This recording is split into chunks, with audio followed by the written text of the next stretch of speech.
So imagine you're at your workplace and you want to create power, influence, and authority at your workplace.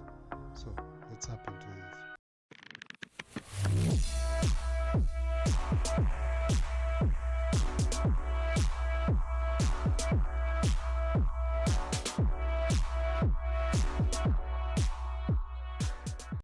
In the past, kings and queens were the masters.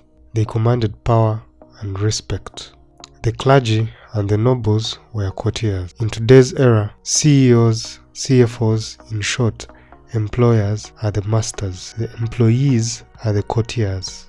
Organizations and companies have become kingdoms. So, this is the art of creating power, respect, pleasure at your workplace as an employee. Avoid ostentation, which means showing off. So this means that do not talk about your action and your deeds, because the moment you keep talking about your action and your deeds or what you have achieved in an organization or in a company, for example, I achieved project A, I'm the one who created project B, to your fellow workmates or your subordinates, it will create what we call envy. It will create mistrust between you and your subordinates or employees. It will create betrayal, which will result into backstabbing. If you want to create power, respect, and retention of the job, please avoid ostentation or showing off. Practice naturalness. That is point number 2. Make sure everything that is coming to you seem natural and talented than it seeming working so hard to achieve something or being a work alcoholic. If you become a work alcoholic, people will start asking themselves why you have spent long without achieving a certain dream of yours. But if you make sure that everything is coming to you as natural and as the way it is, people will tend to think that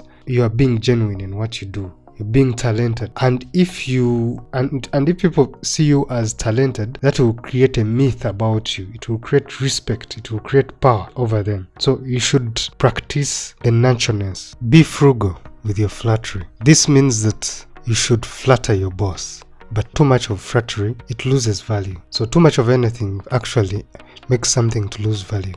But the moment you learn how to flatter your boss, it's going to create more respect. Arrange to be noticed. You should make sure that you're noticed by your boss. That means changing your style, changing your image, like Cleopatra. That means changing your physical appearance. And we can see this in 48 Laws of Power. Law number 6, which says, court attention at all costs. So the moment you arrange to be noticed by your boss, you'll always be fished out by your boss at any one point in time. Court that attention. Your boss, he will notice that you're there. In case of anything, you may be the first person that he calls upon to do a certain piece of. Change your way of communication. Communication is an art. So the way you communicate to your boss should not be the same way that you communicate to your subordinate, or should not be the same way that you communicate to your colleagues. Because communication is an art and you have to achieve it. So create that change or that dynamic between your boss and your subordinate and your colleagues. By doing that, you'll give respect. You'll give respect to your boss, and hence that is power, respect over your boss. It will create a sense of respect. It will create a sense of honor to your boss. So you become inferior, you become like a mite, you have that power. Don't be the bearer of bad news. That is point number 6. Because the moment you're a bearer of bad news, your boss will hate you. In fact, in the ancient time, kings used to kill the messengers who always bared bad news, because they felt frustrated at the moment and he could not reason as a king,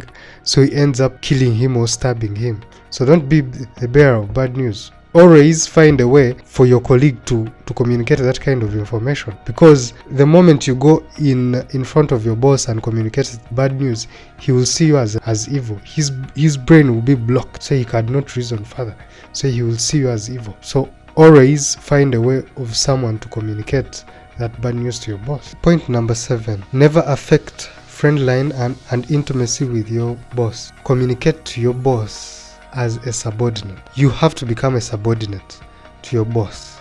Communicate to him as your boss, not as a friend, as a person that you've spent time with, or the best of your items, because your boss does not need for you to become a friend. Your boss needs a subordinate. So communicate to him on a subordinate level. Although you have any attachment to that boss, either he's a family member, brother, or is a wife, or is someone, communicate to him in your shoes as a subordinate. Communicate to your boss as a subordinate, because your boss does not need a friend.